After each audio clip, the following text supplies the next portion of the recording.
What's going on, guys? Blake Albertson here with B Lawn Care. We're here on a lake on Andy's boat. Watkins Mill. Here with Andy with Cut and Clean Lawn Care.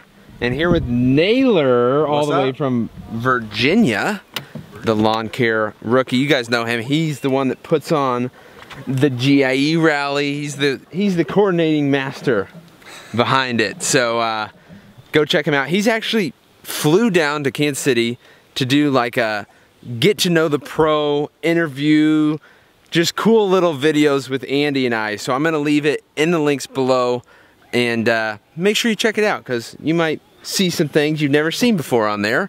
And yeah, he puts a lot of work into it and does a good job with it. So go check it out. Anyways, guys, hope you enjoy this video. I got my first fish of the day. See, I'm gonna edit out the part where Andy tries to show me what I do. So this is gonna be the intro, or the picture, whatever. There it is, my first fish of the day. We've been out here for like an hour, 2 hours, I don't know, trying to catch one. There it is. What is this, Andy? That is a crappie. I got a little crappie. And it is a small one. They get big. They get pretty big. Bye-bye crappie. Boom. You know, how long have you had this boat? Longer than you known me?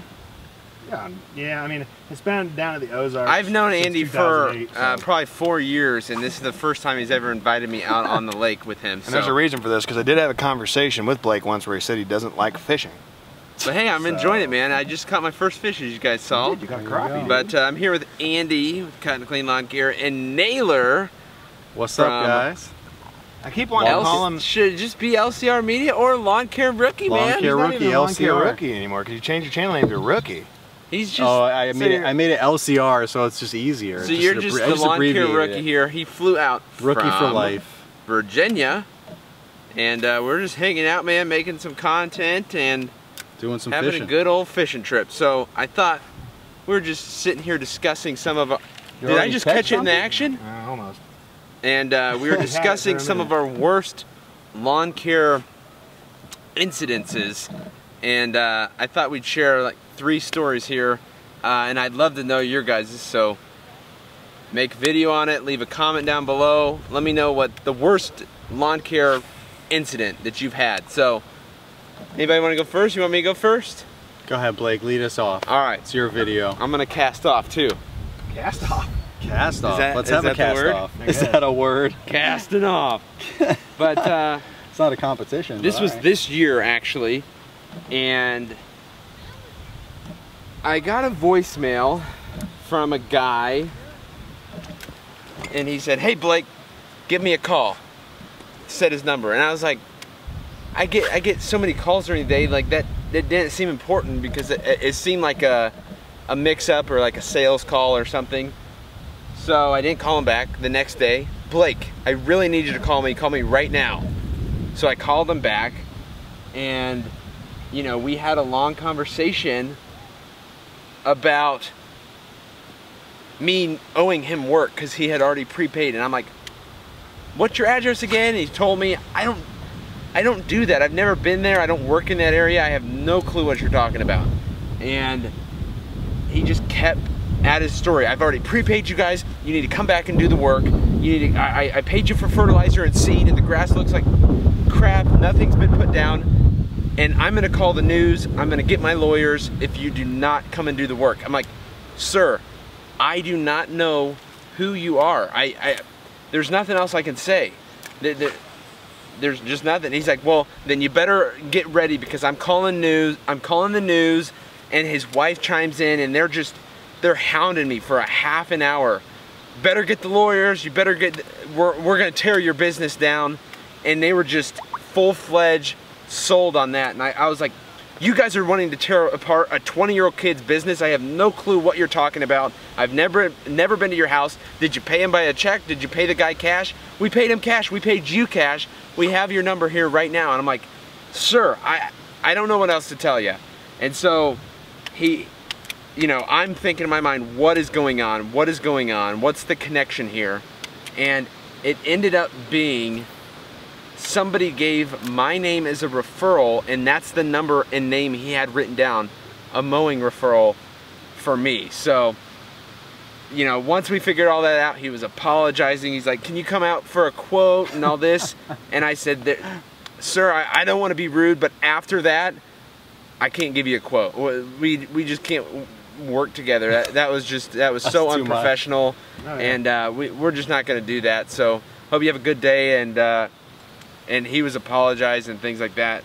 Ended off on an okay note, but crazy, man, crazy unprofessional on his part, and just didn't go about it the right way. You don't go in suing people and calling the news and trying to tear their business apart. So. And what is it that you did again, according to him?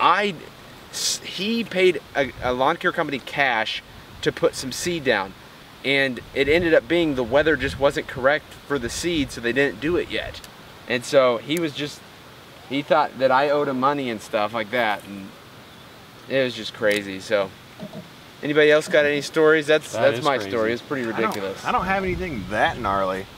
The majority of my stuff, I mean, we all get the clients you get that swear up and down they're gonna pay you this time. I've had a lot of clients stiff me over money, stuff like that happens, but the majority of my stuff that gets to me is just issues with machinery. Yep. No matter what it is, man. I don't care if you buy a top of the line printer, you know, the brand new Porsche, it's mechanical, it's a machine, it's going to mess up. It doesn't matter what you do. So just 2 days ago, man, I'm mowing, and it's the first day, initial day of that 100-degree weather we got coming in. And I got Randy, G4 Outdoors, he's helping me. We're mowing my neighborhood, and I'm going along with the Gravely Pro stance. Everything's just fine. And it looked like, I didn't know it at the time, but it just stops working. The hydros quit working. I'm not going anywhere. Can't figure anything out. We're really spinning here. You got Naylor's line here. Yeah. Sorry, man. There you go. But yeah, the mower's not doing nothing. What ended up happening is I guess I ran over a stick in the yard. That stick popped up under the motor in between the belt and the pulley and pulled the belt right off the pulley. I didn't know it at the time because I had to get my mower back to my house. So I walk back over to my yard because luckily I'm doing my street. So I go to grab the Encore, pull the cord on the Encore. The cord on the Encore just snaps right off. I just look up for a minute like, God, if there is a God, why is this happening right now? So I'm out of machines right now that I can use to pull this thing, and I'm just having a hell of a day. Hey, I did offer you could use one of my mowers. I did, and I didn't know that until Randy told me after. Oh, really? But yeah, you know, it's just a cord. It's not a big hot. deal. Yeah. It's easy to fix. Just gotta run to the hardware store, get a new cord, put it back on there. It's just the fact of, a lot of people say like when it rains it pours. To me, it's just the epitome of that situation. It's just like if it's not one thing, it's another. But now you get to look back on that stuff as long as you guys keep a positive attitude like I always try to. Now I got a brand new cord on that mower I don't have to worry about, and now I understand how that belt works, and I'm able to fix that if it happens again. It's just things like that, man. Dude, you gotta always remember that whenever those things do happen, that you're gonna get it fixed. Like me, my mind goes right to the worst. Like, oh my gosh, my business is falling apart. But it's like, take a deep breath, let's get it fixed, and you can go back out and finish your work. Because I get those comments a lot. People are like, how do you deal with it? Yeah. There's only one way to deal with it, and that's to deal with it, because you have to. You have to deal with it. Ain't no big deal. It's gonna get fixed. You might lose a day, but guess what? And you gotta just know in your mind, going into things, that stuff is gonna happen. It's going to happen. No matter what. People say buy Scag, people say buy Toro. I can buy 10 Toros, 2 of them are gonna suck. I can buy 10 Gravely, 2 of them are gonna suck. It doesn't matter what you buy. They're mass-produced machines. Something's going to happen. But you just gotta be. Dude, look at iPhones. Like my iPhone messed. Like I had to get a new phone. Like it was. That's just what happens, man. To me, it's usually just mechanical issues that just put a little stress on me, but I haven't had any of the calls like what you're talking about from I never thought people. Like, dude, I just do my thing and I go home and enjoy my life. It's not like I'm out there trying to cause trouble.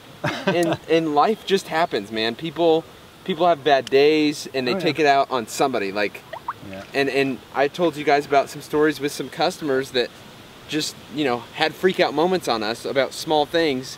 Well, their lives are no less stressful than mine or yours, and they had to take that anger out on something. So it's the same like with that guy that called you. He's probably going through a lot because he has some lawn care company somewhere screwing him over.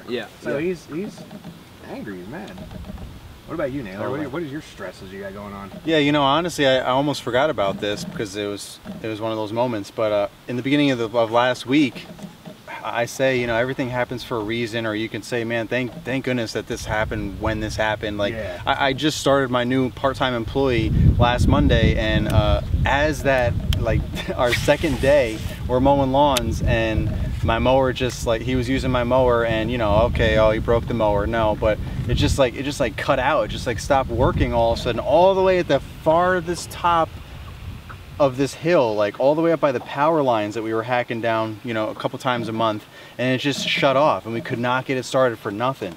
So like I call my dealer, I'm like, what do I do? Like, can you guys come out and like get it? Like, what are we supposed to do? And he's like, you just got to get it back on the trailer. Like, just unlock the hydros, which, you know, the Toro grandstands. Jesus. I almost killed you, What Naylor. the hell, man? I almost killed you. I'm sorry. And you got it on camera. I'm new at this. I'm a rookie. He's like, hey man, you never take me fishing. Oh, Can you this is save why. my camera before he like hooks my camera? Jesus, Into Blake. the How water. come no one ever takes me fishing? It's because you've almost killed us 6 times. And take out my camera in the process. Anywho, back to reality here.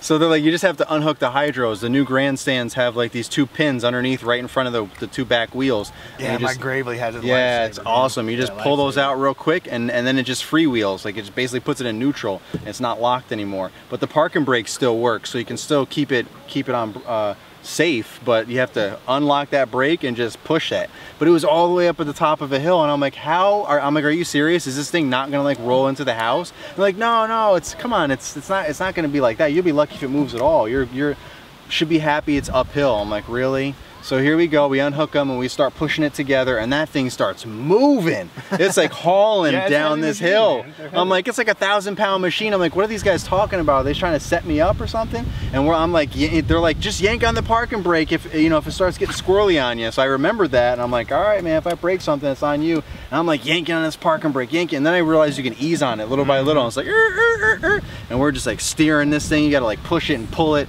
navigate around the house, down the driveway, and then muscle that thing like right up onto the trailer.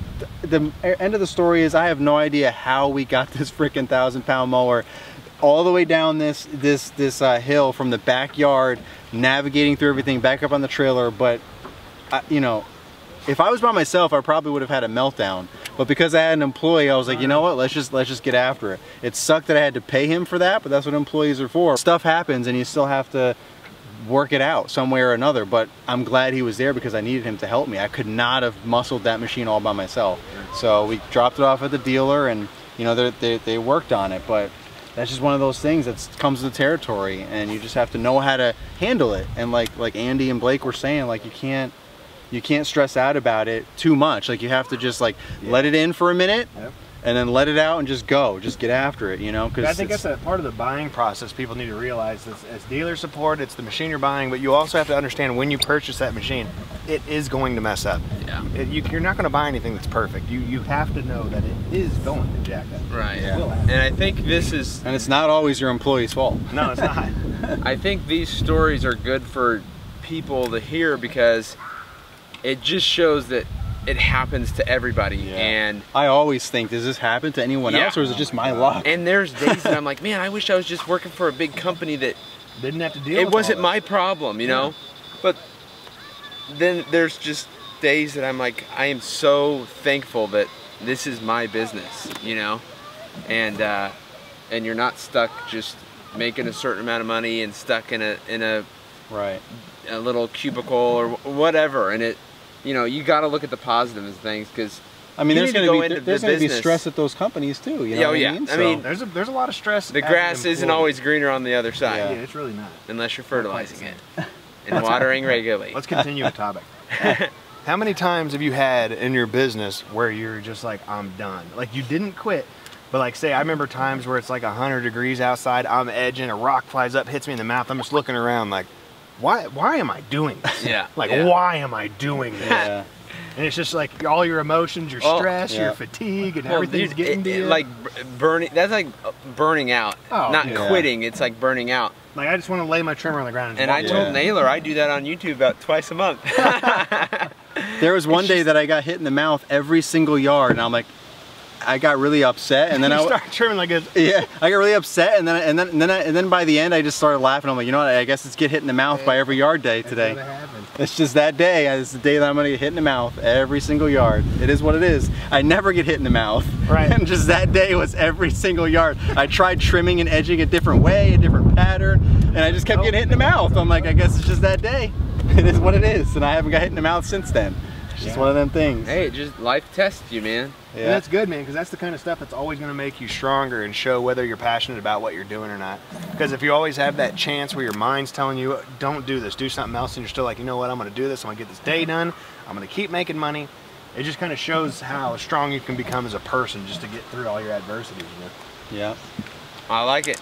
There's our little story time. We're going to continue fishing. If I catch one, I'll get it on camera. If I don't, show it just to act like I caught a lot more, and I didn't get to film it. So anyways, guys, hope you have a great rest of the day. Hope you enjoyed the video. Let's hear your worst nightmare stories down below in the comments. Have a great day, guys. We'll see you later.